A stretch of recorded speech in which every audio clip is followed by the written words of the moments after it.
Bonsoir à tous, et bienvenue dans ce voyage nocturne au cœur des mythes anciens. Ce soir, nous allons parcourir ensemble l'histoire enchanteresse d'Aphrodite, la déesse de l'amour et de la beauté, depuis sa naissance mystérieuse dans l'écume du mer Égée jusqu'au jardin parfumé de Chypre, en passant par les salles dorées de l'Olympe, où les dieux eux-mêmes tombaient sous le charme de son sourire. Si cette histoire t'aide à trouver le repos, n'hésite pas à laisser un petit pouce levé et à t'abonner pour d'autres récits apaisants. Et si le cœur t'en dit, partage dans les commentaires ta ville et l'heure qu'il est chez toi en ce moment, cela crée un lien doux entre nous tous, dispersés sous le même ciel étoilé. Maintenant, installe-toi confortablement, tamise la lumière autour de toi, laisse le monde extérieur se reposer un instant, ferme les yeux si tu le souhaites, ou laisse-les se perdre dans l'obscurité tendre de ta chambre. Respire lentement, profondément. Nous allons commencer, ensemble, ce voyage dans un temps où les dieux marchaient parmi les vagues et où l'amour prenait forme dans la mousse argentée de la mer. Il était une fois, bien avant que les temples de marbre ne s'élèvent sur les collines grecques, bien avant que les poètes ne chantent les héros et les batailles, un événement singulier se produisit au milieu des flots sans fin de la mer Méditerranée. Le ciel était d'un bleu profond, presque violet à l'approche du crépuscule, et les vagues ondulaient avec une grâce lente, comme si elles respiraient au rythme du monde lui-même. L'air était doux, chargé de sel et d'une senteur indéfinissable, quelque chose entre le parfum des algues et celui des fleurs sauvages portées par le vent depuis des rivages lointains. C'est dans ce décor immense et paisible que naquit Aphrodite, la plus belle des déesses, celle dont le nom seul évoque la douceur des caresses et l'éclat des sourires partagés sous la lune. Selon les récits anciens transmis par le poète Hésiode, Aphrodite ne vint pas au monde comme les autres divinités. Elle ne fut pas enfantée dans la douleur ni bercée dans les bras d'une mère attentive. Non, sa naissance fut bien plus étrange, bien plus terrible et pourtant magnifique à la fois. Tout commença avec Ouranos, le ciel étoilé, et Gaïa, la terre nourricière. Ouranos régnait sur toute chose, mais il était cruel envers ses enfants, les enfermant dans les profondeurs de Gaïa pour qu'ils ne voient jamais la lumière. Gaïa, dans sa souffrance, conspira avec son fils Cronos, le plus audacieux des titans. Une nuit, alors qu'Ouranos s'étendait sur Gaïa pour l'envelopper de son obscurité infinie, Cronos surgit avec une faucille d'acier tranchant. D'un geste rapide et précis, il trancha les parties génitales de son père, accomplissant ainsi un acte à la fois libérateur et horrifiant. Les membres tranchés d'Ouranos tombèrent dans la mer avec un bruit sourd, à peine audible sous le souffle du vent. Et là, dans l'eau salée, quelque chose d'extraordinaire se produisit. Le sang divin se mêla aux vagues, formant une écume blanche et brillante qui se mit à tourbillonner lentement, poussée par des courants invisibles. Cette écume scintillait sous la lumière déclinante du soleil, projetant des reflets roses, dorés et argentés sur la surface ondulante de la mer. Et au centre de cette mousse lumineuse, une forme commença à émerger. D'abord vague, comme un rêve à peine formé, puis de plus en plus nette, de plus en plus réelle. C'était une femme, ou plutôt une déesse, d'une beauté si parfaite qu'elle semblait irréelle. Ses cheveux coulaient autour d'elle, en vagues dorées. Ses yeux brillaient d'une lueur douce et mystérieuse, et sa peau avait la blancheur laiteuse de la lune, mêlée à la chaleur rosée de l'aube. Elle se tenait debout sur une conque géante, portée par les flots comme une reine sur son trône. Autour d'elle, les zéphyrs, ces vents légers et bienveillants, soufflaient doucement, guidant son embarcation improvisée vers la terre ferme. Les mouettes tournoyaient au-dessus de sa tête en poussant des cris doux, comme pour saluer son arrivée. Et partout où les gouttes d'eau éclaboussées par son passage touchaient la surface de la mer, des fleurs naissaient, flottant un instant avant de se dissoudre dans l'immensité bleue. Aphrodite ouvrit les yeux pour la première fois et contempla le monde qui l'entourait. Elle ne ressentait ni peur ni confusion, seulement une sérénité profonde, comme si elle avait toujours existé, comme si elle connaissait déjà tous les secrets du désir et de l'amour. Elle sourit, et ce sourire sembla illuminer le ciel entier. Les dauphins jaillirent hors de l'eau pour danser autour d'elle, et les poissons se pressaient sous sa conque, fascinés par cette présence nouvelle et éclatante. Le vent continuait de pousser doucement la coquille vers l'horizon, où une île verdoyante se dessinait dans la brume dorée du soir. La première terre qu'Aphrodite toucha fut Cythère, une petite île rocheuse mais couverte de fleurs sauvages, où les abeilles bourdonnaient parmi les thym et les lavandes. Lorsqu'elle posa le pied sur le sable fin, une transformation s'opéra. Là où ses pieds effleuraient le sol, des roses blanches et rouges jaillirent instantanément, leurs pétales veloutés exhalant un parfum enivrant. Les arbres se courbèrent légèrement, comme pour la saluer, et les oiseaux entonnèrent un chant si mélodieux qu'on aurait dit une symphonie composée par les dieux eux-mêmes. Aphrodite s'avança lentement, savourant la sensation nouvelle de la terre sous ses pieds, le contact doux de l'herbe entre ses orteils. Elle leva les yeux vers le ciel et murmura quelques mots dans une langue ancienne, une langue que seuls les vents et les vagues pouvaient comprendre. Puis elle sourit à nouveau et reprit sa route, guidée par une intuition mystérieuse, vers un endroit encore plus sacré. Car Cythère n'était qu'une halte, un premier souffle dans le monde des mortels et des dieux. Sa véritable destination était Chypre, cette île majestueuse, baignée par les eaux chaudes de la Méditerranée orientale, où le soleil brillait avec une intensité presque divine et où les oliviers poussaient en rangs serrés sur les collines ondulantes. Les zéphyrs reprirent leur souffle délicat et poussèrent la conque d'Aphrodite à travers les flots calmes, accompagnés par un cortège de créatures marines émerveillées. Le voyage dura une journée entière, ou peut-être une éternité, le temps semblant suspendu dans cette bulle de grâce et de lumière. Lorsque Chypre apparut à l'horizon, avec ses falaises blanches plongeant dans une mer d'un bleu éclatant, Aphrodite sut qu'elle était arrivée chez elle. Elle débarqua sur une plage de sable doré, près d'un bosquet de myrtes dont les feuilles vert sombre frémissaient doucement dans la brise. L'endroit était désert, mais il n'était pas vide. Une présence imprégnait l'air, une présence ancienne et bienveillante, comme si l'île elle-même attendait depuis toujours l'arrivée de cette déesse. Aphrodite s'agenouilla et posa ses mains sur le sable chaud. Elle ferma les yeux et sentit l'énergie de la terre remonter à travers ses paumes, une énergie vibrante et vivante qui résonnait avec son propre cœur divin. Elle comprit alors que Chypre serait son sanctuaire, le lieu où les mortels viendraient la vénérer, où les prêtresses chanteraient ses louanges et où les amoureux déposeraient des offrandes de roses et de miel. Mais avant que les temples ne s'élèvent et que les hymnes ne résonnent, Aphrodite devait être accueillie par les heures, ces déesses des saisons et du temps qui veillaient sur l'ordre du monde. Elles apparurent comme par enchantement, 3 silhouettes gracieuses vêtues de tuniques fluides aux couleurs changeantes, tantôt vert printemps, tantôt or estival, tantôt rouge automnal, tantôt blanc hivernal. Elles s'approchèrent d'Aphrodite avec révérence et sourire, portant entre leurs mains des vêtements tissés d'une finesse inimaginable, des étoffes si légères qu'elles semblaient faites de brume et de lumière. Elles habillèrent la déesse avec soin, ajustant chaque pli de sa robe pour qu'elle tombe avec une grâce parfaite. Puis elles ornèrent ses cheveux d'une couronne de fleurs fraîches, des roses entrelacées de myrte et de violette. Elles lui passèrent autour du cou un collier de perles et d'ambre, et à ses poignets des bracelets d'or fin qui tintaient doucement à chaque mouvement. Une fois parée, Aphrodite était encore plus éblouissante, si cela était possible.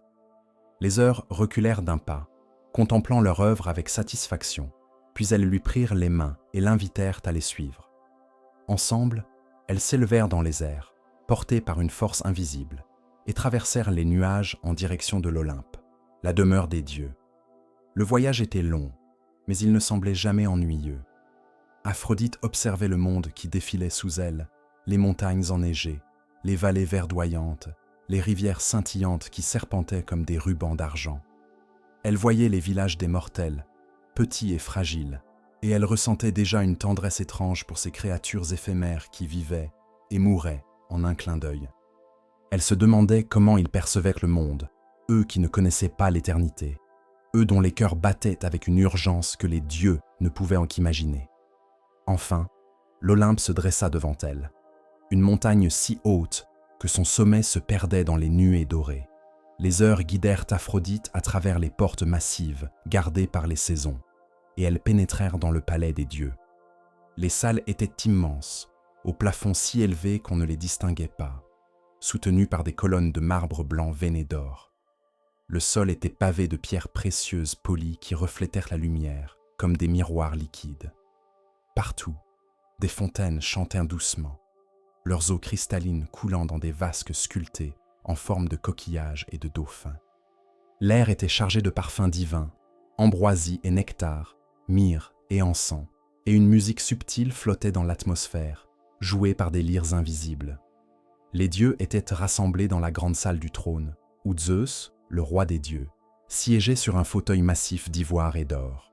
À ses côtés se tenait Héra, son épouse, majestueuse et sévère, vêtue de pourpre et couronnée de lys.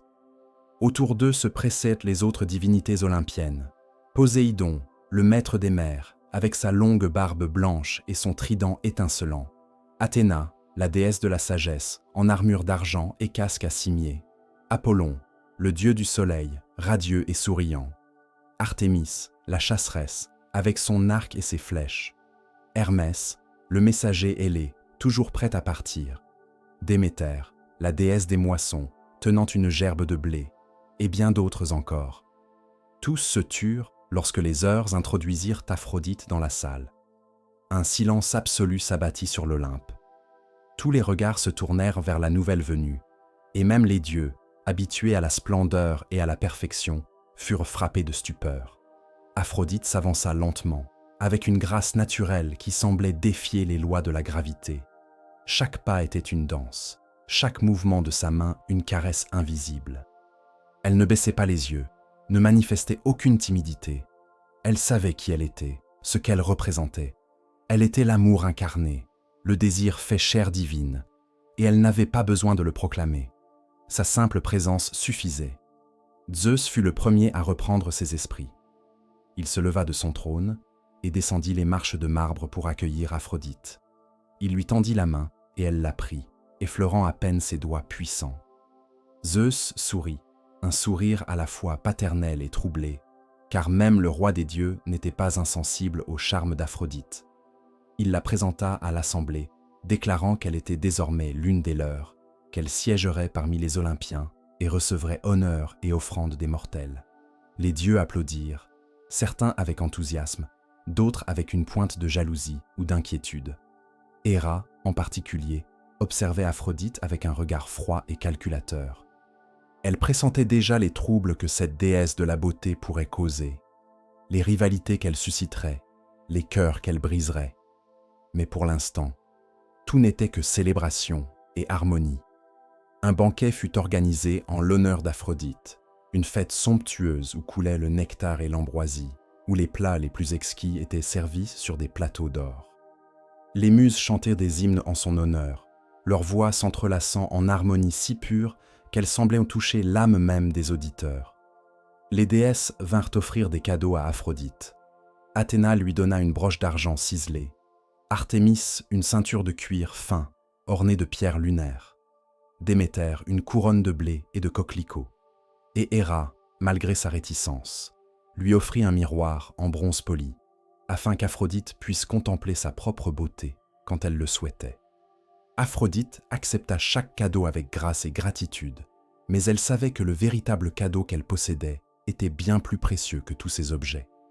Elle possédait le pouvoir de faire naître l'amour dans les cœurs, de transformer la haine en désir, la froideur en passion. Elle possédait le pouvoir de lier les âmes et de briser les serments, de rendre les héros vulnérables et les sages fous. Et ce pouvoir, elle l'exerçait sans même y penser, car il était inscrit dans son essence même, dans chaque battement de son cœur divin. Les jours passèrent sur l'Olympe, et Aphrodite s'habitua à sa nouvelle vie parmi les dieux. Elle découvrit les jardins suspendus où poussaient des fleurs éternelles, les fontaines dont l'eau murmurait des secrets anciens, les terrasses d'où l'on pouvait contempler le monde des mortels étendu en contrebas, comme une tapisserie vivante. Elle se lia d'amitié avec certaines divinités, notamment les Charites, ces déesses de la grâce et de la beauté qui devinrent ses compagnes constantes. Elles riaient ensemble, se promenaient dans les bosquets parfumés, se parèrent de bijoux et de voiles légers, et dansaient sous la lumière des étoiles. Mais Aphrodite ressentait aussi une étrange mélancolie. Malgré toute la splendeur de l'Olympe, malgré l'adoration dont elle était l'objet, quelque chose lui manquait. Elle regardait souvent vers la terre, vers les villages et les cités des mortels, et elle se demandait ce qu'ils ressentaient, eux qui aimaient avec une intensité désespérée, sachant que leur temps était compté. Elle enviait presque leur vulnérabilité, leur capacité à se donner entièrement sans la certitude de l'éternité. Et c'est peut-être pour cela qu'elle devint si fascinée par les mortels, qu'elle descendit si souvent parmi eux, qu'elle noua des liens avec des hommes et des femmes dont les vies étaient aussi brèves que des fleurs au printemps. Mais avant d'explorer ces amours terrestres, il faut parler d'un aspect essentiel d'Aphrodite, de cette dualité qui la définissait et qui fascinait tant les anciens. Car Aphrodite n'était pas une déesse simple et univoque. Elle possédait deux visages, deux natures qui coexistaient en elle de manière harmonieuse et troublante à la fois. On l'appelait Aphrodite Urania, la céleste, lorsqu'elle incarnait l'amour pur, spirituel, transcendant, celui qui élève les âmes et les rapproche du divin. Dans cet aspect, elle était vénérée dans des temples majestueux où les philosophes et les poètes venaient méditer sur la nature de la beauté et de l'harmonie cosmique. Les offrandes qui lui étaient faites étaient sobres et raffinées, de l'encens précieux, des fleurs blanches, des prières murmurées dans le silence de l'aube. Mais on l'appelait aussi Aphrodite Pandémos, l'Aphrodite du peuple, celle qui présidait aux amours charnels, aux désirs du corps, aux passions terrestres qui enflammaient les cœurs et faisaient battre les sangs plus vite. Dans cet aspect, elle était célébrée lors de fêtes joyeuses et parfois débridées, où le vin coulait librement, où les rires résonnaient tard dans la nuit, où les couples s'étreignaient sans retenue sous les étoiles complices. Les offrandes étaient généreuses et sensuelles, des fruits gorgés de jus, du miel doré, des roses rouges, des parfums capiteux. Ces deux aspects n'étaient pas en conflit, mais plutôt complémentaires. Aphrodite comprenait que l'amour avait 1000 visages, 1000 nuances, et qu'il ne pouvait être réduit à une seule définition. Elle savait que l'amour pouvait être à la fois sacré et profane, chaste et ardent, éternel et éphémère. Et c'est cette compréhension profonde qui faisait d'elle non seulement la déesse de l'amour, mais aussi sa gardienne la plus sage et la plus dangereuse. Les mortels, dans leur quête pour comprendre cette déesse complexe, érigèrent des temples en son honneur partout où ils s'installaient. À Chypre, bien sûr, où le culte d'Aphrodite atteignait son apogée, dans la ville de Paphos, où un temple magnifique dominait la mer. Les pèlerins venaient de toutes les régions de la Méditerranée pour offrir leurs prières et leurs offrandes, pour demander la bénédiction de la déesse sur leurs unions, pour solliciter son aide dans les affaires du cœur. Les prêtresses d'Aphrodite, vêtues de robes safran et couronnées de myrte, accomplissaient des rituels élaborés, brûlant de l'encens et versant des libations de vin et de miel sur les autels de marbre. Elles chantaient des hymnes qui célébraient la naissance de la déesse, sa beauté incomparable, son pouvoir de transformer les vies. À Cythère également, l'île où Aphrodite avait posé le pied pour la première fois, un sanctuaire fut érigé sur une colline dominant la mer. Les marins qui passaient près des côtes jetèrent des fleurs dans les vagues en guise d'offrande, espérant ainsi s'attirer les faveurs de la déesse et naviguer en sécurité. Les jeunes filles venaient en prier pour trouver un bon époux, et les jeunes hommes pour conquérir le cœur de celle qu'ils aimaient. Les mères apportaient leurs nouveau-nés pour les placer sous la protection d'Aphrodite, et les vieillards venaient remercier la déesse pour les amours qui avaient illuminé leur vie. Mais Chypre et Cythère n'étaient pas les seuls lieux de culte. À Corinthe, Aphrodite était vénérée avec une ferveur particulière, et son temple sur l'Acrocorinthe était l'un des plus riches et des plus fréquentés de toute la Grèce. On disait que les prêtresses de ce temple pratiquaient une forme de prostitution sacrée, offrant leur corps aux visiteurs comme un acte de dévotion à la déesse. Cette pratique, controversée même à l'époque, illustrait la complexité du culte d'Aphrodite, où la frontière entre le sacré et le profane était délibérément floue, où le corps et l'esprit étaient considérés comme deux aspects d'une même réalité divine. À Athènes, Aphrodite avait plusieurs sanctuaires, dont l'un situé dans les jardins publics. un lieu paisible où les amoureux se promenaient sous les platanes et les oliviers, échangeant des serments et des baisers à l'ombre de la statue de la déesse. Les artistes venaient y chercher l'inspiration, espérant capter dans leurs œuvres un peu de cette beauté ineffable qu'Aphrodite incarnait. Les poètes y déclamèrent leurs vers, et les philosophes débattaient de la nature de l'amour, se demandant s'il était une force cosmique ou une simple illusion des sens. Partout où les Grecs s'installaient, le culte d'Aphrodite les suivait. En Sicile, en Italie du Sud, sur les côtes de la mer Noire, des temples s'élevaient en son honneur. Les Romains, lorsqu'ils adoptèrent les dieux grecs, identifièrent Aphrodite à leur propre déesse Vénus, et son culte prit une dimension encore plus grandiose. Jules César lui-même se disait descendant de Vénus à travers Énée, le héros troyen fils de la déesse, et il fit construire des temples somptueux pour l'honorer. Ainsi, Aphrodite devint non seulement une déesse de l'amour, mais aussi une divinité protectrice, une ancêtre divine des grandes lignées, une force politique autant que religieuse. Mais revenons à Aphrodite elle-même, à cette déesse qui, malgré tous les honneurs qu'on lui rendait, restait profondément mystérieuse. Que ressentait-elle au fond de son cœur divin lorsqu'elle contemplait le monde? Éprouvait-elle de la joie en voyant les amoureux s'unir sous sa bénédiction? Ressentait-elle de la tristesse lorsque les passions qu'elle inspirait menaient à la souffrance et à la tragédie? Les mythes ne répondent pas clairement à ces questions, mais ils laissent entrevoir une déesse plus complexe et plus humaine qu'on ne pourrait le croire. Car Aphrodite, malgré sa divinité, n'était pas à l'abri des émotions qu'elle suscitait chez les autres. Elle aussi connaissait le désir, la jalousie, la colère, la tendresse. Elle aussi pouvait aimer avec une intensité qui dépassait la raison, et souffrir lorsque cet amour était contrarié ou perdu. Et c'est précisément cette humanité paradoxale qui rendait Aphrodite si fascinante, si dangereuse, si indispensable. Elle était le pont entre le divin et le mortel, entre l'éternel et l'éphémère.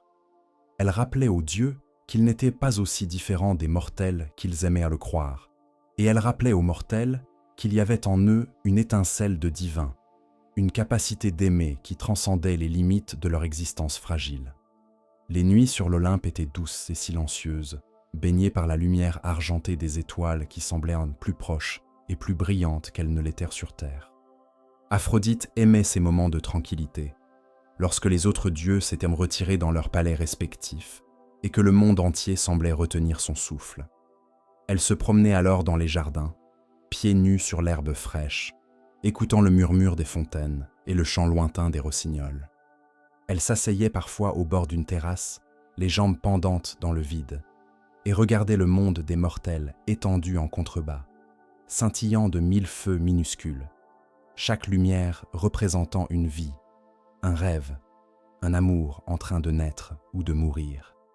Elle pensait alors à tous ces cœurs qui battaient dans l'obscurité, à tous ces désirs qui s'éveillaient, à toutes ces promesses murmurées. Et elle se demandait parfois si elle n'était pas autant prisonnière de son rôle qu'eux l'étaient de leur condition mortelle. Car être la déesse de l'amour signifiait porter le poids de toutes les passions, de toutes les joies et de toutes les peines qui en découlaient. C'était une responsabilité immense, et même une déesse pouvait en ressentir le fardeau. Mais ces moments de mélancolie étaient rares et brefs. Le plus souvent, Aphrodite se réjouissait de son pouvoir, de sa beauté, de l'adoration dont elle était l'objet.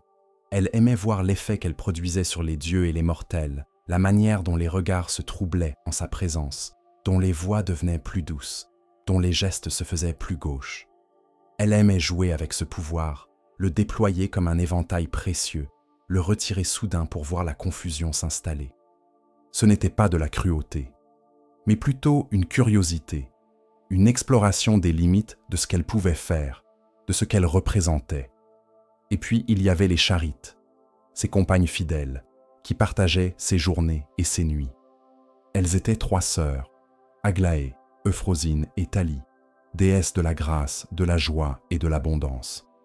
Elles étaient toujours souriantes, toujours prêtes à danser ou à chanter, et leur présence apportait une légèreté bienvenue dans la vie parfois solennelle de l'Olympe. Avec elles, Aphrodite riait sans retenue, dansait jusqu'à l'aube, inventait des jeux et des défis. Elles se couronnèrent de fleurs fraîches chaque matin, se baignait dans les sources sacrées dont l'eau avait le pouvoir de raviver la jeunesse éternelle, et se promenait dans les prairies célestes où paissaient les chevaux immortels du soleil. Eros, le jeune dieu du désir, était aussi souvent aux côtés d'Aphrodite. Selon certaines traditions, il était son fils, né de son union avec Arès, le dieu de la guerre. Selon d'autres, il était une force primordiale, existant depuis le commencement des temps. Mais dans tous les cas, Eros et Aphrodite formaient une paire indissociable, l'un armé de son arc et de ses flèches qui enflammèrent les cœurs, l'autre répandant autour d'elle l'aura de beauté et de désir qui rendait ses flèches irrésistibles. Ensemble, ils étaient une force à la fois créatrice et destructrice, capable de faire naître les plus belles histoires d'amour comme les plus terribles tragédies. Eros était un enfant espiègle, aux ailes dorées et aux yeux pétillants de malice. Il aimait jouer des tours aux dieux et aux mortels, décocher ses flèches au hasard pour voir ce qui se passerait. Aphrodite le grondait parfois, mais toujours avec tendresse, car elle comprenait que le désir ne pouvait être totalement contrôlé, qu'il avait sa propre logique, son propre rythme. Et puis, elle-même n'était pas étrangère à ce genre de jeu. Combien de fois avait-elle susurré à l'oreille d'un dieu ou d'un mortel des mots qui enflammaient leur imagination, plantant en eux la graine d'un désir qui grandirait jusqu'à devenir irrépressible. Ainsi se déroulèrent les jours sur l'Olympe, dans une harmonie apparente qui cachait bien des tensions et des rivalités. Car si les dieux vivaient dans un palais de lumière et de beauté, ils n'en restaient pas moins rongés par les mêmes passions que les mortels, l'orgueil, la jalousie, le désir de pouvoir, l'amour et la haine. Et Aphrodite, de par sa nature même, était au centre de bien des intrigues et des conflits. Sa simple présence suffisait à éveiller des sentiments contradictoires. Et il n'était pas rare que les dieux se disputent pour attirer son attention ou, au contraire, pour se protéger de son charme dévastateur. Zeus lui-même, malgré son statut de roi des dieux et son mariage avec Héra, n'était pas insensible à Aphrodite. Il la regardait parfois avec un mélange d'admiration et de désir mal dissimulé, ce qui ne manquait jamais de provoquer la fureur d'Héra. Cette dernière, déjà connue pour sa jalousie féroce envers les nombreuses maîtresses de son époux, voyait en Aphrodite une menace permanente. Elle ne perdait aucune occasion de lui lancer des pics acérés, de critiquer sa conduite, de rappeler que la beauté, aussi éclatante soit-elle, n'était rien sans la dignité et la retenue. Mais Aphrodite ne se laissait pas intimider. Elle répondait aux reproches d'Héra avec un sourire énigmatique, un haussement d'épaules gracieux, une remarque douce mais cinglante. Elle savait qu'elle possédait un pouvoir qu'Héra ne pourrait jamais égaler, un pouvoir qui ne résidait pas dans l'autorité ou la majesté, mais dans la capacité de faire naître le désir et l'amour. Et ce pouvoir, aussi subtil soit-il, était en réalité l'un des plus puissants de l'univers. Et c'est ainsi, entre lumière et ombre, entre rires et tensions, qu'Aphrodite établit sa place sur l'Olympe, devenant l'une des divinités les plus aimées et les plus redoutées à la fois. Son influence s'étendait bien au-delà des murs du palais céleste, touchant chaque recoin du monde des mortels, chaque cœur qui battait, chaque âme qui rêvait. Elle était partout et nulle part, visible et invisible, présente dans le parfum d'une rose, comme dans le soupir d'un amant, dans le sourire d'une jeune mariée, comme dans les larmes d'un cœur brisé. Les premières lueurs de l'aube caressaient doucement les collines de l'Olympe lorsque Zeus, dans sa sagesse parfois cruelle, prit une décision qui allait changer le cours de l'existence d'Aphrodite. Le roi des dieux observait depuis quelque temps les troubles que la déesse de l'amour provoquait sans le vouloir, les regards enflammés qu'elle suscitait, les jalousies qu'elle éveillait simplement en traversant une salle. Il voyait comment les jeunes dieux se disputaient de son attention, comment même les divinités les plus anciennes et les plus sages perdirent leur contenance en sa présence. Et Zeus, toujours soucieux de maintenir l'ordre sur l'Olympe, comprit qu'il fallait agir avant que ces tensions ne dégénèrent en conflits ouverts. C'est ainsi qu'un matin, alors que le nectar coulait encore dans les coupes du petit déjeuner divin, Zeus convoqua Aphrodite dans la grande salle du conseil. Elle arriva vêtue d'une tunique de lin blanc si fine qu'elle semblait tissée de brume matinale, ses cheveux retenus par un simple ruban d'or, ses pieds nus effleurant à peine le sol de marbre. Elle s'approcha du trône avec cette grâce naturelle qui la caractérisait, légèrement intriguée par cette convocation inhabituelle. Zeus la regarda longuement, et dans son regard se mêlait l'affection paternelle et une détermination inflexible. Il lui annonça alors qu'il avait décidé de la marier, qu'il était temps pour elle de prendre époux et de s'établir dans une union stable qui apaiserait les tensions qu'elle provoquait malgré elle. Aphrodite écouta sans mot dire, son visage restant parfaitement serein, mais dans ses yeux passa une lueur difficile à déchiffrer. Elle ne protesta pas, ne supplia pas, ne versa aucune larme. Elle savait que Zeus avait parlé, et que la parole du roi des dieux était loi, même pour elle. Mais intérieurement, elle ressentait un mélange étrange d'amusement et de résignation. Elle, la déesse de l'amour libre et passionné, allait être mariée selon les convenances divines, unie à un époux choisi non par son cœur, mais par la raison politique de l'Olympe. L'ironie de la situation ne lui échappait pas, et un sourire imperceptible effleura ses lèvres. Zeus poursuivit en révélant le nom de l'époux qu'il avait choisi pour elle. Héphaïstos, le dieu forgeron, maître du feu et du métal, créateur des plus belles armures et des bijoux les plus délicats. Aphrodite connaissait Héphaïstos, bien sûr. Tout le monde sur l'Olympe connaissait ce dieu au caractère doux et solitaire, qui passait ses journées dans les profondeurs de sa forge, entouré du rougeoiement des flammes et du bruit régulier des marteaux frappant l'enclume. C'était un artisan prodigieux, capable de façonner des merveilles que même les autres dieux admiraient avec envie. Mais c'était aussi un dieu physiquement disgracié, boiteux depuis sa naissance ou depuis sa chute de l'Olympe, selon les versions du mythe. Il était laid là où Aphrodite était belle, maladroit là où elle était gracieuse, taciturne là où elle était charmante. Le contraste était si absolu qu'il en devenait presque symbolique. Zeus avait choisi Héphaïstos précisément pour cette raison. Il était l'un des rares dieux qui ne représentait aucune menace, qui ne chercherait pas à dominer Aphrodite ou à la posséder avec arrogance. C'était un être humble, travailleur, qui serait reconnaissant d'avoir pour épouse la plus belle des déesses et qui, espérait Zeus, saurait la traiter avec respect et dévotion.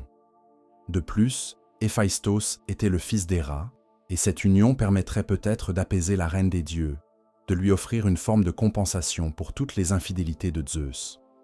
Les noces furent célébrées avec toute la pompe que requérait une telle occasion. Les jardins de l'Olympe furent parés de guirlandes de roses blanches et rouges, de rubans d'or et de voiles de soie qui flottaient doucement dans la brise éternelle. Les tables furent dressées sous les portiques de marbre, chargées de mets divins et de coupes débordantes de nectar. Les muses chantèrent des hymnes nuptiaux d'une beauté déchirante, accompagnés par les lyres d'Apollon et les flûtes des satyres. Tous les dieux étaient présents, vêtus de leurs plus beaux atours, et même les nymphes des bois et des sources avaient été invitées pour ajouter leur grâce aérienne à la fête. Aphrodite apparut vêtue d'une robe d'un blanc immaculé, brodée de fils d'or et d'argent qui dessinaient des motifs de vagues et de coquillages, rappelant sa naissance marine. Ses cheveux tombaient librement sur ses épaules, couronnés d'une guirlande de myrte et de roses. Elle était si belle que même les déesses présentes durent détourner le regard, éblouies par tant de perfection.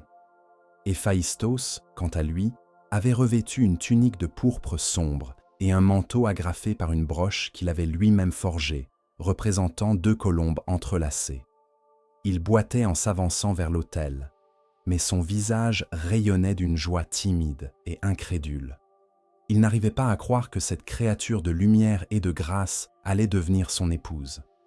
La cérémonie fut conduite par Zeus en personne, qui prononça les paroles rituelles unissant les 2 divinités.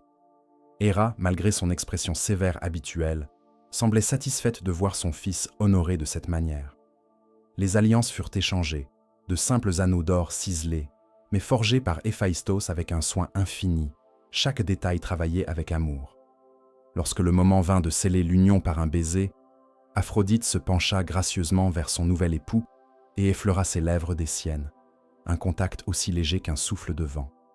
Héphaïstos ferma les yeux, savourant cet instant fugace, comme s'il contenait toute l'éternité. Le banquet qui suivit dura 3 jours et 3 nuits, selon la coutume olympienne. Le vin coulait à flots, les rires résonnaient sous les voûtes célestes, et les dieux dansaient jusqu'à ce que les étoiles pâlissent et que l'aube les surprenne encore enlacés dans leurs rondes joyeuses. Aphrodite jouait son rôle d'épouse avec une grâce parfaite, souriant, conversant, acceptant les félicitations et les cadeaux avec une courtoisie irréprochable. Mais ceux qui la connaissaient en bien, les charites notamment, pouvaient apercevoir dans son regard une distance subtile, une part d'elle-même qui demeurait inaccessible, comme si elle assistait à la scène de l'extérieur, observant sa propre vie avec un détachement bienveillant. Héphaïstos, pour sa part, était aux anges. Il ne quittait pas Aphrodite des yeux, attentif à chacun de ses gestes, empressé de satisfaire le moindre de ses désirs. Il lui offrit en cadeau de mariage un collier d'une finesse extraordinaire, composé de maillons si délicats qu'il semblait fait de lumière solidifiée et serti de gemmes qui changeaient de couleur selon l'humeur de celle qui le portait. Il lui promit de lui forger un palais magnifique, avec des portes qui s'ouvriraient d'elles-mêmes à son approche, des fontaines d'or et d'argent, des jardins mécaniques où des oiseaux automates chanteraient éternellement. Aphrodite le remercia avec douceur, touché malgré tout par tant de dévotion maladroite. Mais une fois les festivités terminées et le silence revenu sur l'Olympe, la réalité de cette union commença à se faire sentir. Héphaïstos retourna à sa forge, dans les entrailles de la montagne sacrée, là où le feu de la terre brûlait avec une intensité primordiale. C'était un lieu sombre et enfumé, rempli du vacarme des marteaux et du sifflement du métal plongé dans l'eau. Les murs de pierre noircie étaient couverts de suie, et l'air était si chaud qu'il en devenait difficile à respirer pour qui n'était pas habitué. Héphaïstos s'y sentait chez lui, entouré de ses créations, de ses outils, de ses projets inachevés. Mais pour Aphrodite, habituée aux jardins parfumés et aux brises marines, c'était un univers étouffant et étrange. Elle essaya au début de s'adapter. Elle descendait parfois dans la forge, vêtue de tuniques simples pour ne pas les abîmer, et elle observait Héphaïstos au travail. Il y avait quelque chose de fascinant dans la manière dont il transformait le métal brut en objet de beauté, dans la concentration absolue avec laquelle il martelait, polissait, ciselait. Ses mains, noircies par la suie et calleuses à force de tenir les outils, possédaient une habileté prodigieuse. Il pouvait passer des heures, des jours entiers sur une seule pièce, cherchant la perfection dans chaque courbe, chaque soudure. Et lorsqu'il achevait une œuvre, il la présentait à Aphrodite avec la fierté timide d'un enfant montrant un dessin à sa mère. Aphrodite admirait sincèrement le talent de son époux.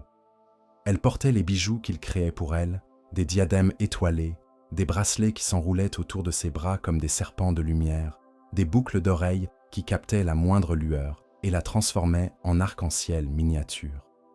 Mais elle ne pouvait s'empêcher de ressentir une certaine tristesse en voyant Héphaïstos si absorbé par son travail, si peu intéressé par les conversations légères, les promenades au clair de lune, les jeux et les rires qui constituaient l'essentiel de sa propre existence.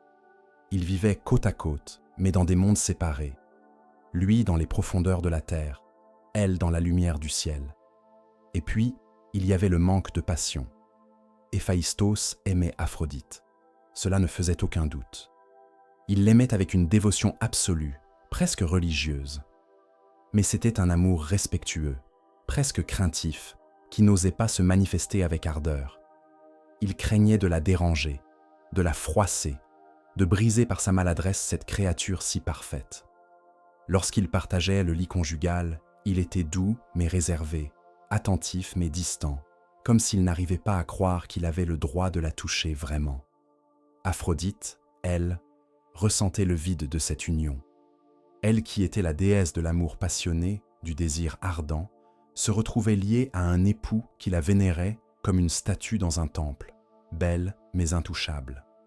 Ce fut dans ce contexte de frustration douce et de solitude conjugale qu'Aphrodite tourna son regard vers un autre dieu, celui qui incarnait tout ce qu'Héphaïstos n'était pas. Arès, le dieu de la guerre, était grand, vigoureux, débordant d'une énergie sauvage et indisciplinée. Là où Héphaïstos était patient et méticuleux, Arès était impulsif et passionné. Là où le forgeron travaillait dans l'ombre et le silence, le guerrier brillait sous les feux de la bataille et résonnait du fracas des armes. Arès était beau d'une beauté brute et dangereuse, avec ses cheveux noirs coupés courts, ses yeux sombres, qui semblaient toujours chercher un défi, ses muscles sculptés par des siècles de combat. Il portait une armure de bronze qui luisait comme du sang séché au soleil, et son rire grave résonnait comme un tonnerre lointain. Arès avait toujours été fasciné par Aphrodite, depuis le jour de son arrivée sur l'Olympe. Mais contrairement aux autres dieux, il n'avait jamais cherché à dissimuler son désir. Il la regardait avec une franchise presque insolente et ses compliments étaient directs, dénués de toute subtilité. Il n'avait pas assisté au mariage avec plaisir, voyant dans cette union une injustice et un gaspillage. Comment la plus belle des déesses pouvait-elle être liée au plus laid des dieux? Cela lui semblait contre nature, une erreur cosmique qu'il fallait corriger. Leur première rencontre clandestine se produisit presque par hasard, lors d'une fête donnée en l'honneur de Dionysos. Le vin coulait généreusement, et l'atmosphère était détendue, joyeuse, empreinte de cette légère ivresse qui délie les langues et affaiblit les inhibitions. Aphrodite, lasse de sourire poliment au même visage, s'était retirée dans un jardin latéral, cherchant un moment de solitude et de fraîcheur. Elle marchait pieds nus dans l'herbe humide de rosée, respirant le parfum des jasmins nocturnes, lorsqu'elle entendit un pas lourd derrière elle. Elle se retourna et se trouva face à Arès, qui la regardait avec un sourire en coin, ses yeux brillants d'une lueur qui n'avait rien d'innocente. Ils échangèrent quelques mots anodins au début, des banalités sur la fête, sur la chaleur de la soirée. Mais le ton changea rapidement. Arès s'approcha et Aphrodite ne recula pas. Il tendit la main et effleura son bras nu, et ce simple contact envoya une onde de chaleur à travers tout son corps, une sensation qu'elle n'avait jamais éprouvée avec Héphaïstos. Arès le sentit, et son sourire s'élargit. Il murmura quelque chose à son oreille. Des mots que seule elle pouvait entendre. Des mots qui promirent des plaisirs que le forgeron ne pourrait jamais offrir. Et Aphrodite, pour la première fois depuis son mariage, se sentit véritablement vivante, désirée non comme une déesse intouchable, mais comme une femme de chair et de désir. Cette nuit-là marqua le début d'une liaison qui allait durer des siècles et devenir l'une des histoires les plus célèbres et les plus scandaleuses de l'Olympe. Aphrodite et Arès se retrouvaient en secret, dans des lieux cachés, loin des regards indiscrets des autres dieux. Parfois, c'était dans une grotte isolée, au bord de la mer, où le bruit des vagues couvrait leurs murmures. Parfois, c'était dans un bosquet sacré, sous les branches entrelacées qui formaient une voûte naturelle. Et parfois, avec une audace qui frisait l'imprudence, c'était dans le propre palais d'Aphrodite, pendant que Héphaïstos travaillait dans sa forge lointaine, persuadé que son épouse se reposait paisiblement. Leur amour était tout ce que le mariage d'Aphrodite n'était pas. Il était fougueux, intense, dévorant. Ils se déchiraient et se réconciliaient, se disputaient et se retrouvaient, incapables de rester éloignés l'un de l'autre, mais incapables aussi de vivre ensemble sans conflit. Arès était jaloux, possessif, prompt à la colère, lorsqu'il voyait Aphrodite accorder son attention à un autre. Aphrodite, de son côté, refusait d'être dominée ou contrôlée, même par celui qu'elle aimait. Elle aimait le pouvoir qu'elle avait sur lui, la manière dont ce guerrier redoutable devenait doux comme un agneau en sa présence, prêt à tout pour un sourire, pour un baiser. De cette union passionnée naquirent de plusieurs enfants, dont les plus célèbres étaient Eros, selon certaines traditions, Harmonie, qui deviendrait l'épouse de Cadmos et apporterait la concorde là où régnait le chaos, et Phobos et Deimos, les jumeaux de la peur et de la terreur, qui accompagnaient leur père sur les champs de bataille. Ces enfants incarnaient le mélange étrange des natures de leurs parents, alliant la beauté et le charme d'Aphrodite à la force et à la violence d'Arès. Ils étaient à la fois fascinants et effrayants, capables d'inspirer l'amour comme la crainte. Mais les secrets, sur l'Olympe comme ailleurs, ne restent jamais secrets bien longtemps. Les dieux étaient des créatures curieuses et médisantes, toujours à l'affût des faiblesses et des scandales. Des rumeurs commencèrent à circuler, des murmures échangés derrière des colonnes, des regards entendus lors des banquets. On disait qu'Aphrodite et Arès avaient été vus ensemble, marchant côte à côte dans un jardin désert. On disait qu'ils échangèrent des regards chargés de signification pendant les assemblées divines. On disait que les absences fréquentes d'Aphrodite coïncidaient étrangement avec celles d'Arès. Héphaïstos, absorbé par son travail, ne remarqua rien au début. Ou peut-être préférait-il ne rien remarquer, se réfugiant dans le déni confortable que son épouse était simplement occupée à ses propres affaires divines. Mais un jour, Hélios, le dieu du soleil dont l'œil brillant voit tout ce qui se passe sous le ciel, eut pitié du forgeron trompé. Hélios descendit dans la forge, là où Héphaïstos martelait une nouvelle armure, et lui révéla la vérité avec des mots simples et directs. Il lui dit qu'Aphrodite le trompait avec Arès, que leur liaison durait depuis longtemps, que tout l'Olympe était au courant sauf lui. La réaction d'Héphaïstos fut d'abord l'incrédulité, puis la douleur, et enfin une colère froide et calculatrice qui surprit même Hélios. Le forgeron ne cria pas, ne fracassa rien, ne partit pas affronter immédiatement les amants. Au lieu de cela, il remercia Hélios d'un signe de tête, puis se tourna vers son enclume et commença à travailler sur un nouveau projet. Un projet qui occuperait toutes ses pensées et toute son habileté pendant les jours suivants. Il forgea un filet invisible, si fin que l'œil nu ne pouvait le distinguer, mais si résistant qu'aucune force, même divine, ne pouvait le briser. Les mailles étaient tissées avec un art incomparable, chaque nœud renforcé par des enchantements que seul Héphaïstos maîtrisait. C'était un chef-d'œuvre de ruse et de technique, digne du plus grand artisan de l'Olympe. Une fois le filet achevé, Héphaïstos l'installa au-dessus du lit conjugal qu'il partageait avec Aphrodite, le dissimulant avec soin. Puis il annonça à son épouse qu'il devait partir pour Lemnos, son île favorite, afin d'y superviser des travaux dans ses forges terrestres. Il l'embrassa sur le front avec une tendresse qui ne trahissait rien de ses véritables intentions, et quitta l'Olympe. Mais au lieu de descendre vers Lemnos, il se cacha non loin de son palais, attendant patiemment que le piège se referme. Aphrodite, croyant son époux parti pour plusieurs jours, envoya immédiatement un message à Arès. Le dieu de la guerre ne se fit pas prier. Il arriva au palais d'Aphrodite avec l'empressement d'un amant trop longtemps privé de la présence de sa bien-aimée. Ils s'embrassèrent avec passion, et Aphrodite le conduisit vers la chambre, vers ce lit qu'elle avait si souvent partagé avec Héphaïstos sans jamais éprouver le dixième de ce qu'elle ressentait maintenant. Ils s'allongèrent ensemble, enlacés, perdus dans leur propre monde, inconscients du danger qui les guettait. C'est alors qu'Héphaïstos, depuis sa cachette, tira sur le mécanisme qu'il avait préparé. Le filet invisible tomba comme une toile d'araignée géante, enveloppant les deux amants avant qu'ils n'eurent le temps de réagir. Ils se débattirent, tentèrent de se libérer, mais plus ils luttaient, plus les mailles se resserraient. Arès jura et tempêta, utilisant toute sa force de guerrier pour briser les liens, mais en vain. Aphrodite essaya d'user de ses charmes, murmurant des paroles douces, promettant pardon et réconciliation, mais Héphaïstos resta inflexible. Le forgeron ne se contenta pas de les capturer. Il voulait que leur humiliation soit publique, que tous les dieux voient ce qu'Aphrodite et Arès avaient fait, que leur honte soit exposée au grand jour. Il convoqua donc tous les Olympiens, leur demandant de venir témoigner de la trahison dont il avait été victime. Les dieux accoururent, poussés par la curiosité et l'amour du scandale. Ils se pressèrent dans la chambre et découvrirent le spectacle que Héphaïstos leur avait préparé. Les deux amants nus, enlacés dans le filet invisible, incapables de se cacher ou de fuir. Les réactions furent variées. Certains dieux éclatèrent de rire, trouvant la situation délicieusement comique.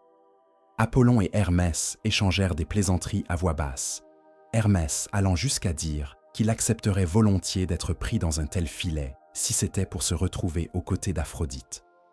D'autres, comme Poséidon, demeurèrent plus sérieux, comprenant la gravité de l'offense et la douleur d'Héphaïstos. Les déesses, quant à elles, se tinrent à l'écart, embarrassées par cette exhibition de la chair divine, refusant de participer à ce spectacle indécent. Aphrodite, malgré sa position humiliante, ne perdit jamais sa dignité. Elle soutint les regards des dieux sans baisser les yeux, son visage exprimant non pas la honte, mais une forme de défi tranquille. Arès, en revanche, bouillonnait de rage et d'humiliation, jurant qu'il se vengerait d'Héphaïstos dès qu'il serait libéré. Mais, pour l'instant, Ils étaient tous deux impuissants, prisonniers de l'ingéniosité du forgeron. Finalement, ce fut Poséidon qui négocia leur libération. Il s'approcha d'Héphaïstos et lui parla à voix basse, lui offrant de garantir personnellement qu'Arès paierait une compensation pour l'offense commise. Héphaïstos, satisfait d'avoir prouvé son point et lassé de tout ce drame, accepta à contre-cœur. Il libéra les captifs d'un geste, et le filet se rétracta aussi rapidement qu'il était tombé. Arès et Aphrodite se séparèrent immédiatement, chacun fuyant dans une direction différente, refusant de se regarder ou de se parler, leur passion momentanément éteinte par l'humiliation publique qu'ils venaient de subir. Cette histoire se répandit à travers tout le monde grec, racontée et re-racontée avec des variantes infinies. Elle devint un avertissement sur les dangers de l'adultère, mais aussi une célébration de la ruse et de l'intelligence face à la force brute. Héphaïstos, le dieu laid et méprisé, avait triomphé des plus beaux et des plus puissants, prouvant que l'esprit pouvait vaincre là où le corps échouait. Mais la victoire laissa un goût amer. Son mariage avec Aphrodite, déjà vide de passion, était maintenant brisé au-delà de toute réparation.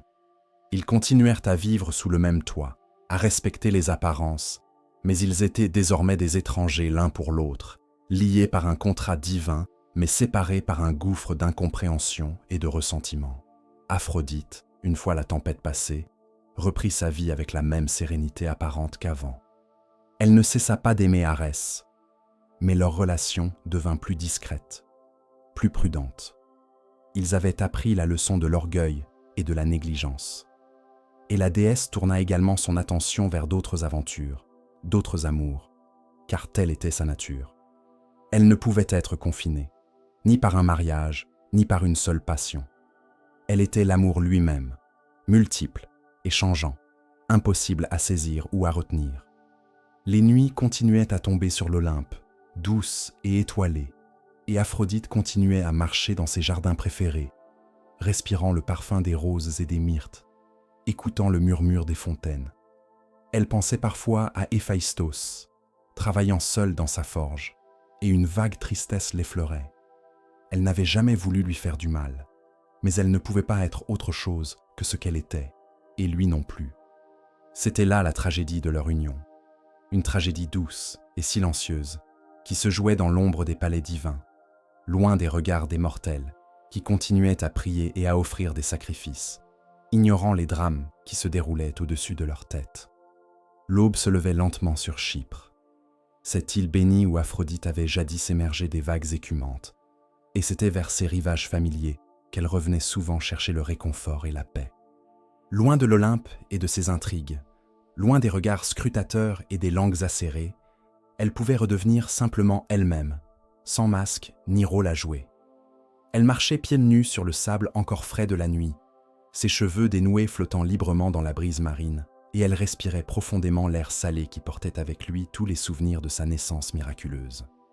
C'était sur ces plages qu'elle aimait se retirer, après chaque tumulte, après chaque scandale qui secouait l'Olympe.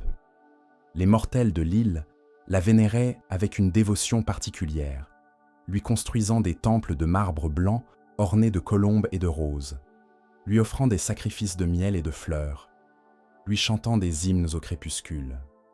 Ils ne la jugeaient pas, ces humains simples et pieux. Pour eux, elle était la déesse de l'amour dans toute sa complexité, ses contradictions, ses mystères. Ils acceptèrent qu'elle puisse être à la fois épouse et amante, fidèle et volage, douce et cruelle, car l'amour lui-même possédait toutes ses facettes. Un matin, alors qu'elle se promenait le long d'une crique isolée, Aphrodite aperçut au loin une silhouette solitaire qui ramassait des coquillages au bord de l'eau. C'était un jeune homme d'une beauté si extraordinaire qu'elle s'arrêta net, surprise de rencontrer parmi les mortels une créature qui rivaliserait presque avec les dieux eux-mêmes. Il avait des cheveux noirs qui brillaient comme l'aile du corbeau sous le soleil levant, une peau dorée par les heures passées en mer, et des traits d'une perfection harmonieuse qui évoquaient les sculptures les plus accomplies. Mais ce qui frappait le plus, c'était l'aura de tranquillité qui émanait de lui, une grâce naturelle et inconsciente qui n'avait rien à voir avec la vanité ou l'orgueil. La déesse s'approcha silencieusement, curieuse de connaître l'identité de ce jeune homme. Il leva les yeux à son approche et sourit avec une simplicité désarmante, la saluant comme il aurait salué n'importe quelle femme du village, sans crainte ni révérence excessive. Il ne savait pas qui elle était, réalisa Aphrodite avec un mélange d'amusement et de soulagement. Pour lui, elle n'était qu'une belle étrangère venue se promener au bord de l'eau. Ils échangèrent aux quelques mots, des banalités sur la beauté de l'aube et la douceur de la mer, et Aphrodite apprit que le jeune homme s'appelait Adonis, qu'il était berger et chasseur, qu'il vivait simplement dans les collines qui dominèrent la côte. Ce nom, Adonis, résonnait étrangement dans l'esprit d'Aphrodite, comme s'il portait en lui une promesse et une menace mêlées. Elle avait entendu parler de sa naissance extraordinaire, fruit d'une malédiction qu'elle-même avait lancée dans un moment de colère contre une princesse trop orgueilleuse. La mère d'Adonis, Mira, avait été transformée en arbre après avoir commis l'impensable, et l'enfant était né de l'écorce fendue, recueillie par les nymphes qu'il avait élevées dans les bois sacrés.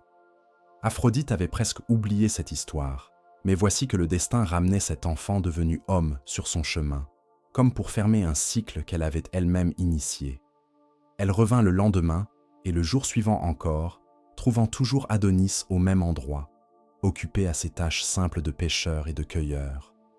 Ils parlaient longuement, assis côte à côte sur les rochers lisses, regardant les vagues se briser en écume blanche.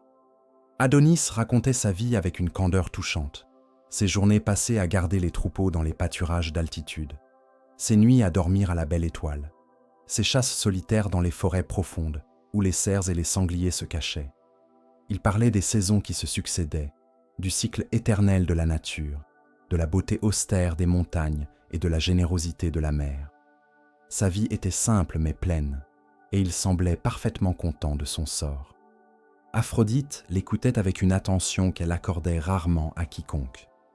Il y avait quelque chose de reposant dans cette simplicité, dans cette absence totale d'ambition divine ou de complications olympiennes.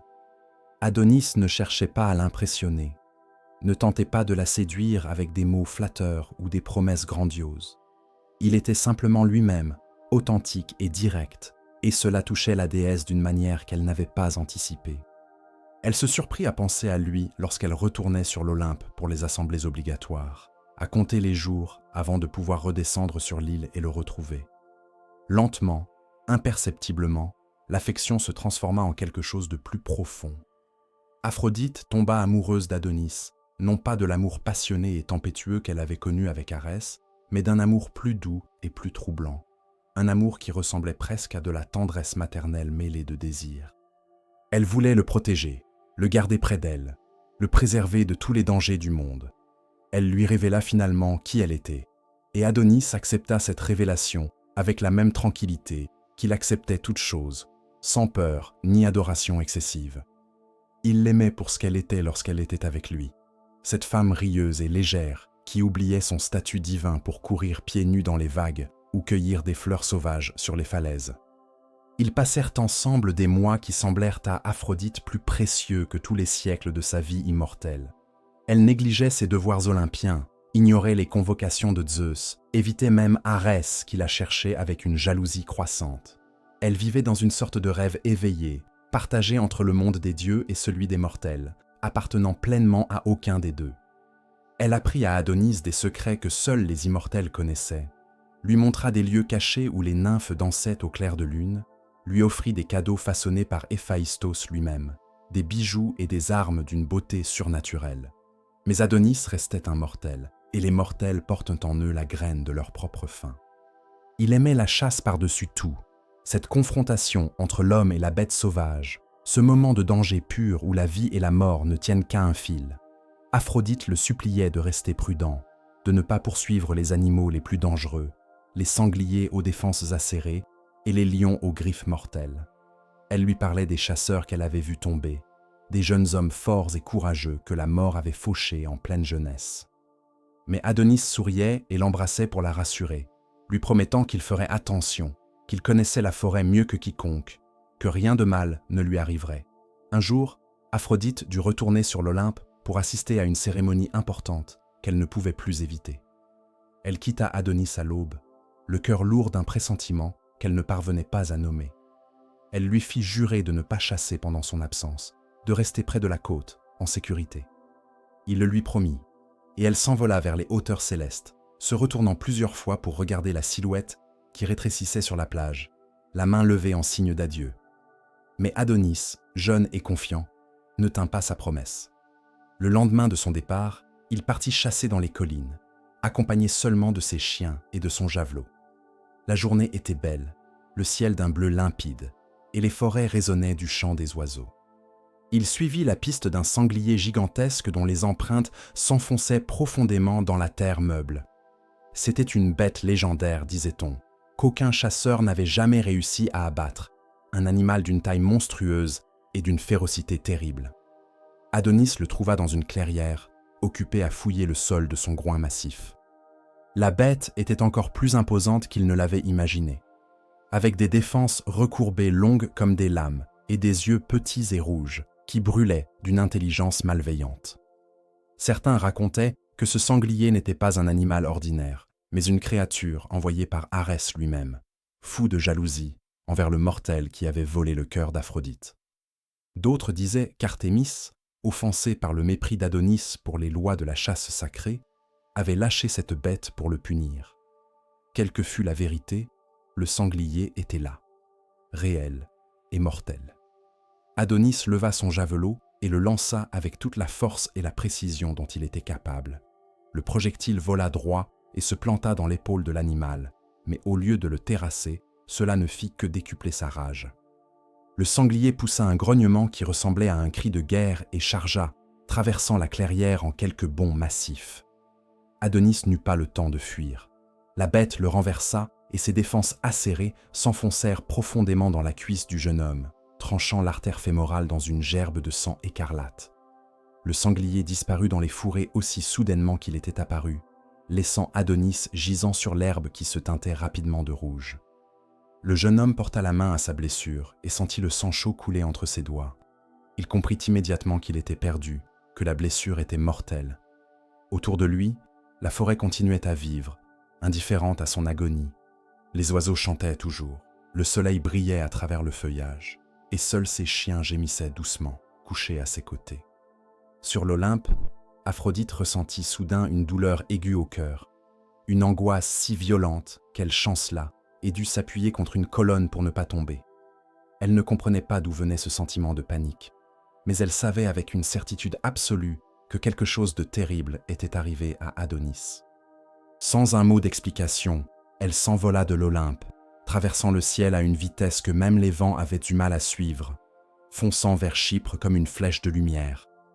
Elle le trouva dans la clairière, pâle et immobile, son sang formant une mare sombre autour de lui. Elle se laissa tomber à ses côtés, prenant sa tête sur ses genoux, murmurant son nom encore et encore comme une incantation qui pourrait le ramener. Mais Adonis était déjà très loin, au seuil de ce monde des ombres d'où même les dieux ne peuvent rappeler les mortels. Il ouvrit les yeux une dernière fois et sourit faiblement en reconnaissant Aphrodite. Il voulut parler, mais n'en eut pas la force. Sa main chercha celle de la déesse et la serra doucement, puis ses doigts se relâchèrent et son dernier souffle s'échappa dans un soupir presque imperceptible. Aphrodite poussa un cri de douleur qui résonna à travers toute l'île. Un cri si déchirant que les nymphes des bois sortirent de leur cachette et que les oiseaux s'envolèrent dans un battement d'ailes affolé.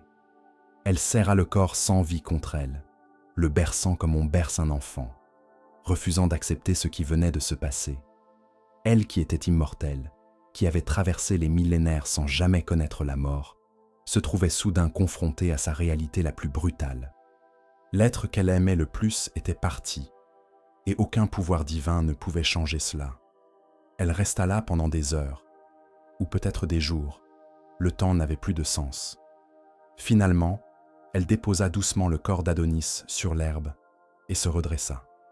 Ses larmes tombaient comme une pluie silencieuse, et là où elle touchait le sol mêlé au sang du jeune homme, des fleurs commençaient à pousser. C'étaient des anémones, rouges comme le sang, fragiles comme la vie mortelle, belles et éphémères. Aphrodite les regarda fleurir, et comprit que c'était là le seul monument qu'elle pouvait offrir à son amant perdu, un rappel éternel de leur amour et de sa fin tragique. Elle leva les yeux vers le ciel et appela Perséphone, la reine des enfers, celle qui régnait sur le royaume des morts aux côtés d'Hadès. Sa voix traversa les strates du monde, descendant dans les profondeurs souterraines, où les ombres erraient dans un crépuscule éternel. Perséphone entendit l'appel et répondit, apparaissant dans la clairière comme une ombre pâle et majestueuse, couronnée de narcisses et de grenadiers. Elle regarda le corps d'Adonis, puis le visage ravagé d'Aphrodite, et quelque chose comme de la compassion passa dans ses yeux sombres. Aphrodite la supplia de lui rendre Adonis, de le laisser revenir parmi les vivants, ne fût-ce que quelques heures, quelques instants encore. Mais Perséphone secoua doucement la tête. Les lois qui régissaient la mort étaient inflexibles, même pour les dieux. Ce qui était mort restait mort, et les ombres ne pouvaient traverser à nouveau le fleuve Styx pour retrouver la lumière du soleil. Cependant, Perséphone fut touchée par la douleur sincère d'Aphrodite, et elle proposa un compromis.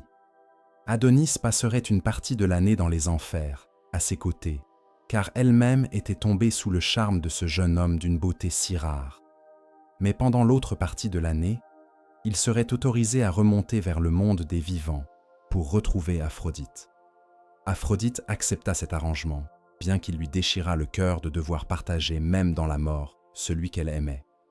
Mais c'était mieux que de le perdre complètement. Mieux que de savoir son ombre errante dans les ténèbres, sans espoir de jamais le revoir.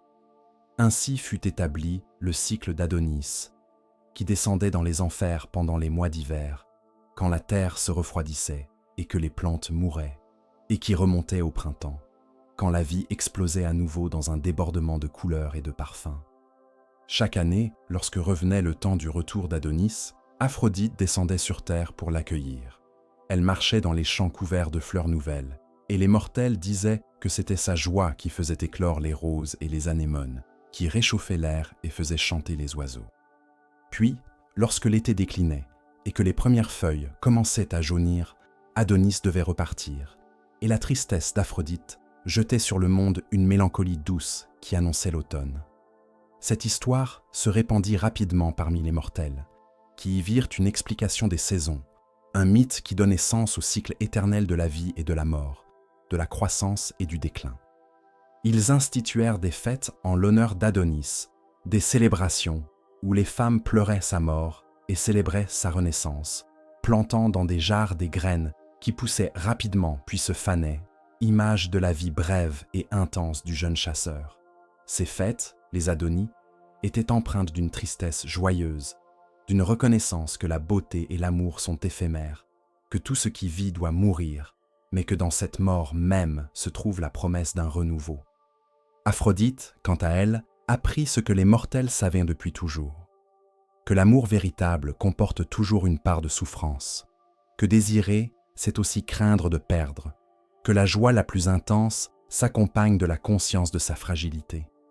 Elle qui dispensait l'amour aux autres en goûtait maintenant toutes les saveurs, les douces comme les amères.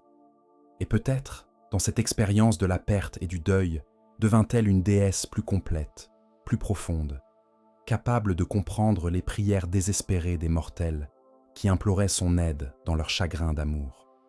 Les nuits continuaient à tomber sur les îles grecques, et Aphrodite continuait à marcher sur les plages de Chypre, écoutant le murmure éternel des vagues.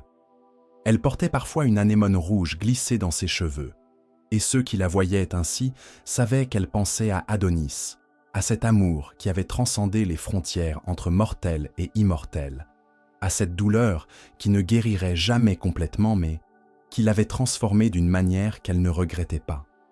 Le vent soufflait doucement à travers les colonnes des temples abandonnés, portant avec lui le parfum des roses sauvages et le sel de la mer.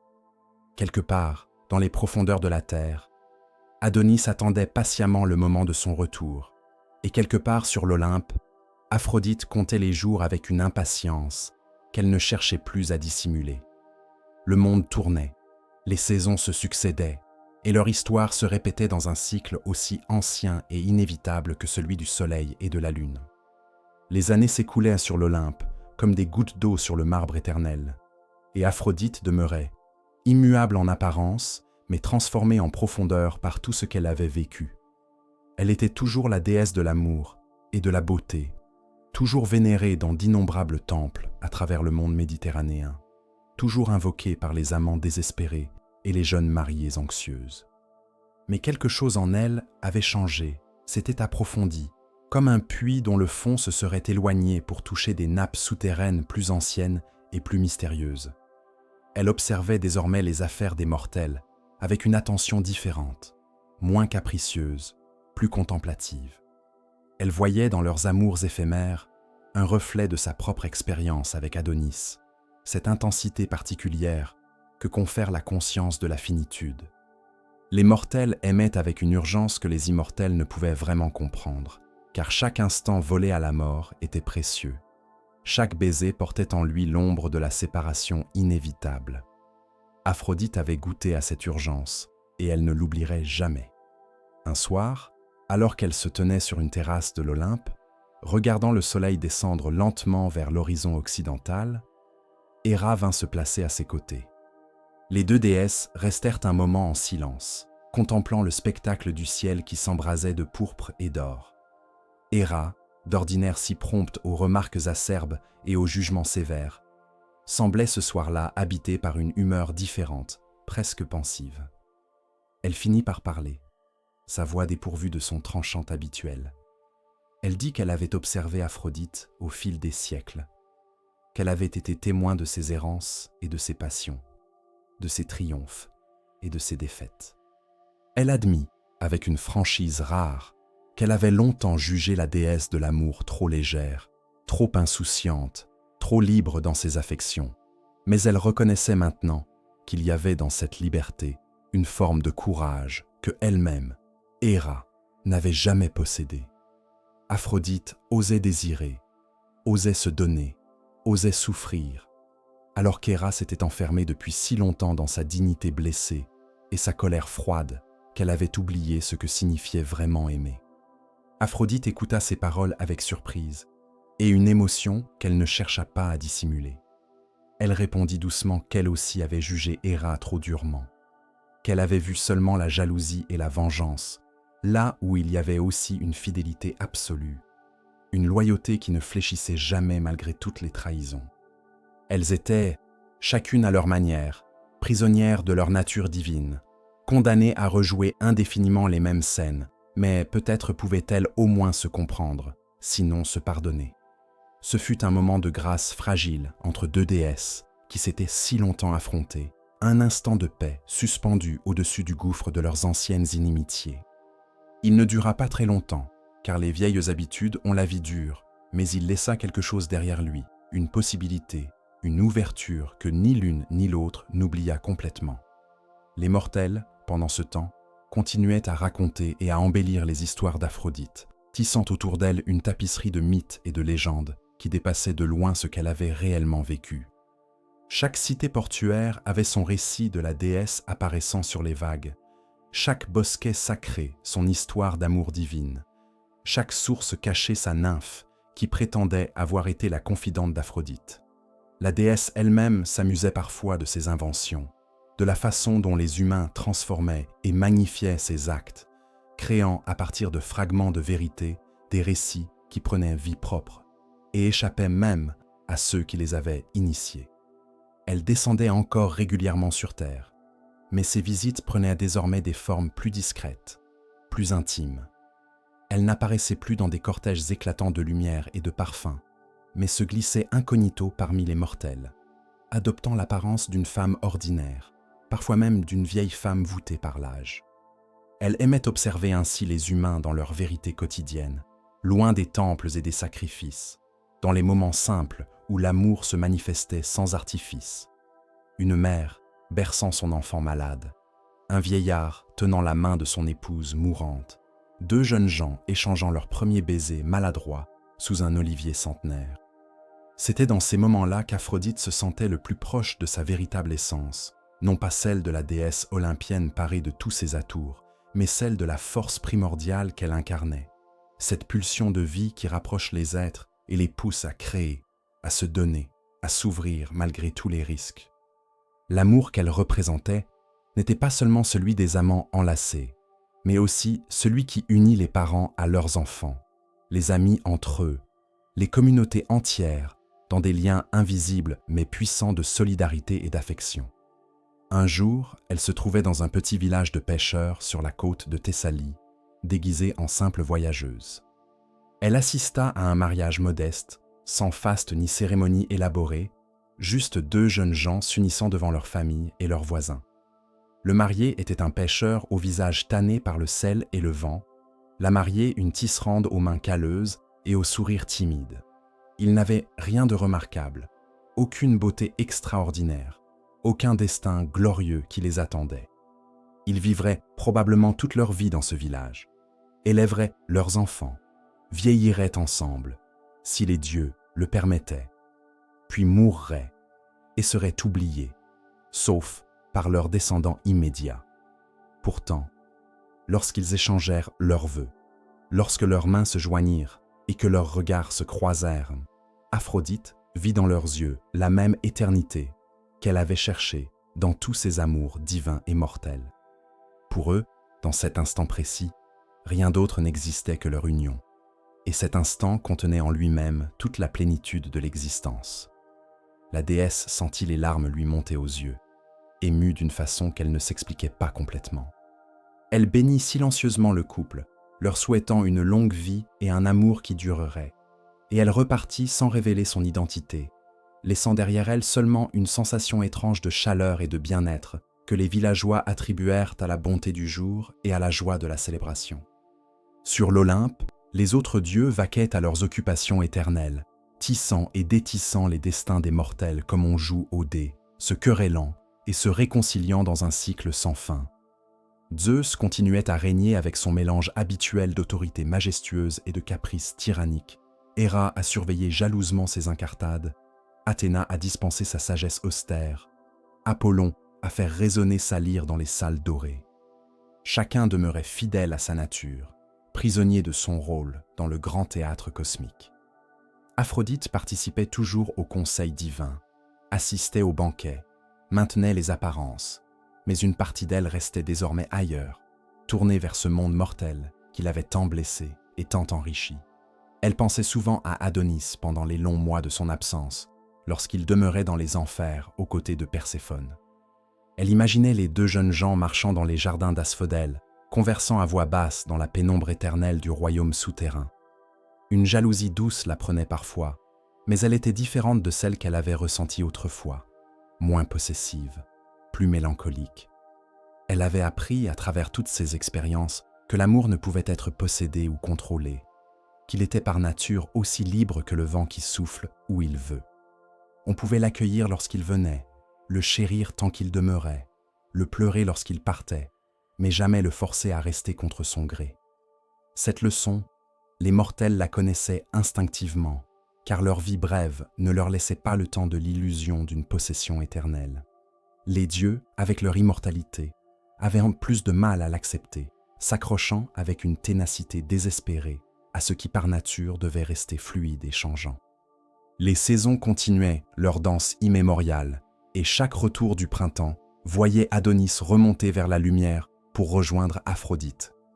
Leurs retrouvailles étaient douces et silencieuses, dénuées de la passion frénétique des premiers temps, mais empreintes d'une tendresse plus profonde, celle qui naît de la séparation acceptée et du temps partagé malgré les obstacles. Ils marchaient ensemble sur les plages de Chypre, parlaient peu, se contentant souvent de la simple présence de l'autre, de la chaleur d'une main dans une main, d'un regard échangé qui disait tout ce que les mots ne pourraient jamais exprimer. Aphrodite avait appris à accepter ce compromis, cette alternance entre présence et absence qui reflétait le rythme même du cosmos. Elle comprenait maintenant que c'était précisément cette impermanence qui donnait au temps passé ensemble toute sa valeur, que l'amour se mesurait non pas en quantité, mais en qualité, non pas en éternité, mais en intensité. Chaque instant avec Adonis était complet en lui-même, parfait dans sa finitude, et elle ne cherchait plus à en avoir davantage que ce que le destin permettait. Les mortels qui la priaient sentaient peut-être ce changement subtil dans la nature de la déesse. Leurs invocations ne restaient plus sans réponse, mais les réponses venaient différemment, moins spectaculaires, plus profondes. Aphrodite n'accordait plus ses faveurs au hasard ou par caprice, mais elle écoutait vraiment les cœurs qui l'appelaient, distinguant la passion sincère de l'engouement superficiel, l'amour véritable du désir égoïste. Elle ne pouvait pas empêcher les chagrins, car ils faisaient partie intégrante de l'expérience amoureuse, mais elle offrait parfois une consolation, une lueur d'espoir dans les nuits les plus sombres.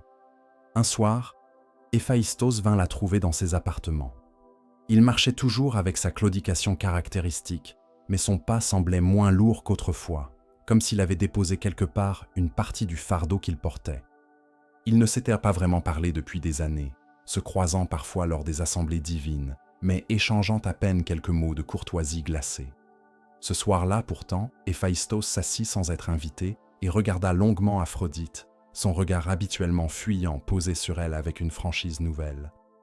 Il lui dit qu'il avait beaucoup réfléchi pendant toutes ces années, qu'il avait forgé dans son atelier souterrain non seulement des armes et des bijoux, mais aussi une certaine compréhension de lui-même et de leur mariage impossible. Il reconnaissait maintenant qu'il avait voulu la posséder comme on possède un objet précieux, l'enfermer dans sa forge comme une de ses créations, et qu'il n'avait jamais vraiment cherché à la connaître ou à l'aimer pour ce qu'elle était vraiment.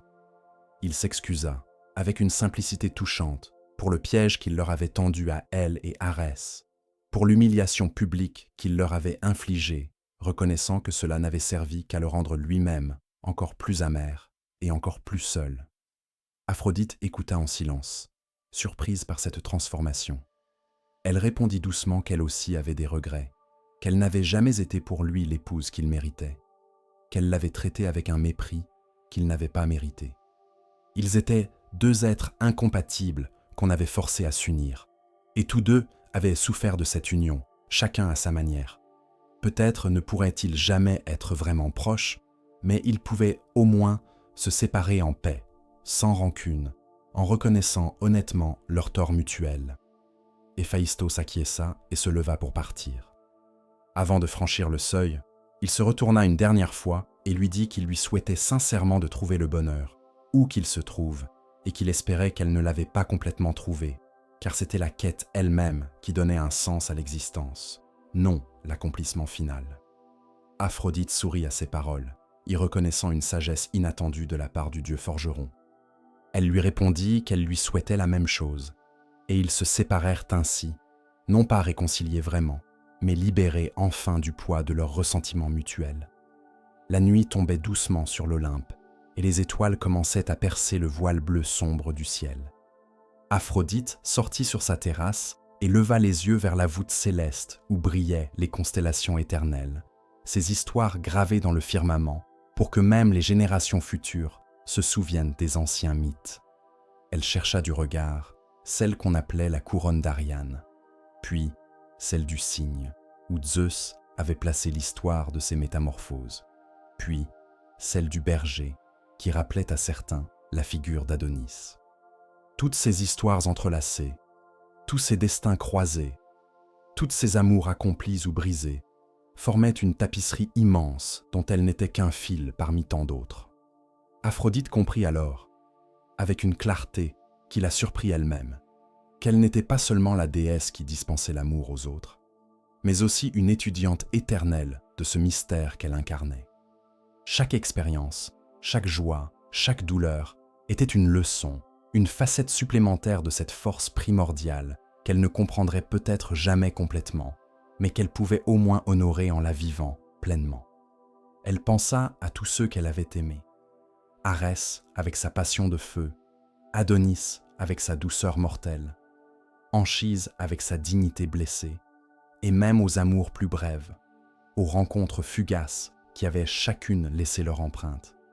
Elle pensa aussi à Énée, son fils, qui voguait quelque part sur les mers à la recherche d'une terre promise, portant sur ses épaules le poids de Troie détruite et l'espoir d'une nouvelle civilisation.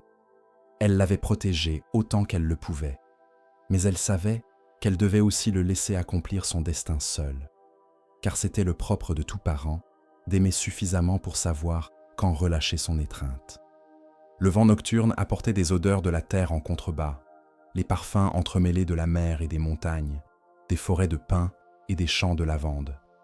Quelque part, des mortels s'aimaient dans l'obscurité bienveillante de la nuit, échangeaient leurs serments, pleuraient leur séparation, espéraient contre toute raison que leur amour durerait toujours.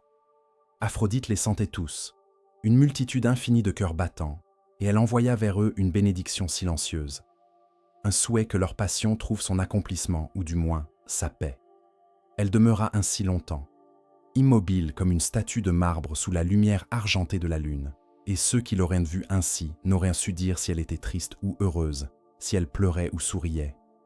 Peut-être étaient-elles les deux à la fois, car tel est le privilège et le fardeau de ceux qui comprennent vraiment l'amour dans toute sa complexité. Elle était Aphrodite, née de l'écume de la mer et du sang d'un dieu mutilé, porteuse de désirs et de beauté, distributrice de joies et de peines, éternellement jeune et infiniment ancienne. Et la nuit continuait son règne paisible, enveloppant le monde d'un voile d'indulgence où toutes les erreurs pouvaient être pardonnées et tous les chagrins apaisés, au moins jusqu'à l'aube prochaine. Les vagues continuaient à se briser sur les rivages de Chypre, répétant inlassablement leurs chansons séculaires, et quelque part entre le ciel et la terre, entre l'Olympe éternel et le monde mortel éphémère, Aphrodite veillait sur tous ceux qui osaient encore aimer malgré tout, malgré la douleur et la perte, malgré l'impossibilité et la mort, car aimer était la seule chose qui donnait vraiment un sens à l'existence, que l'on soit Dieu ou mortel, que l'on vive un jour ou une éternité. La lune monte lentement dans le ciel nocturne, baignant le monde de sa lumière douce et apaisante. Les histoires que nous avons parcourues ensemble ce soir se déposent maintenant comme une brume légère sur les collines endormies, enveloppant chaque personnage, chaque amour, chaque douleur dans le voile bienveillant de la distance et du temps. Aphrodite demeure quelque part entre le mythe et la mémoire, ni tout à fait réelle, ni complètement imaginaire, mais éternellement présente dans chaque battement de cœur qui s'accélère face à la beauté, dans chaque main qui cherche une autre main dans l'obscurité.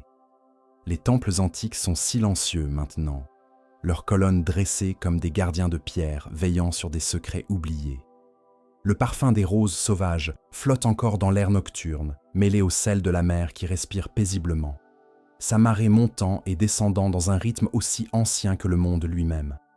Sur les plages de Chypre, les vagues continuent à murmurer l'histoire de la déesse née de l'écume, leurs chansons se répétant à l'infini, berçant le rivage dans un sommeil profond et sans rêve. Quelque part dans les profondeurs de la terre, Adonis repose dans les jardins d'Asphodèle, attendant patiemment le retour du printemps qui le ramènera vers la lumière. Et quelque part sur les hauteurs de l'Olympe, Aphrodite regarde les étoiles en pensant à tous les amours qui furent et à tous ceux qui viendront encore, consciente que son histoire n'est jamais vraiment terminée tant qu'il reste des cœurs capables de battre pour autre chose que leur propre survie. Laisse maintenant ces images s'estomper doucement, comme des couleurs qui pâlissent au crépuscule. Laisse les voix des dieux et des mortels se fondre dans le silence apaisant de la nuit. Tu as voyagé loin ce soir, traversé des siècles et des légendes. Mais il est temps maintenant de revenir à toi-même, à ce moment présent où tu reposes en sécurité, où rien ne menace ta paix. Le monde extérieur continue sa rotation lente et majestueuse, indifférent à nos petites inquiétudes, à nos joies et nos peines éphémères. Les étoiles brillent comme elles brillaient il y a 3000 ans, comme elles brilleront encore dans 3000 ans, témoins silencieux de l'éternelle comédie humaine. Et toi, qui as écouté ces histoires anciennes, tu fais partie de cette continuité, un maillon dans la chaîne infinie des êtres qui ont contemplé le ciel nocturne et se sont demandé quel sens donner à leur brève existence. Respire profondément, lentement, et sens ton corps s'enfoncer un peu plus dans le confort de ton lit. Chaque muscle se relâche, chaque tension se dissout comme du sel dans l'eau tiède.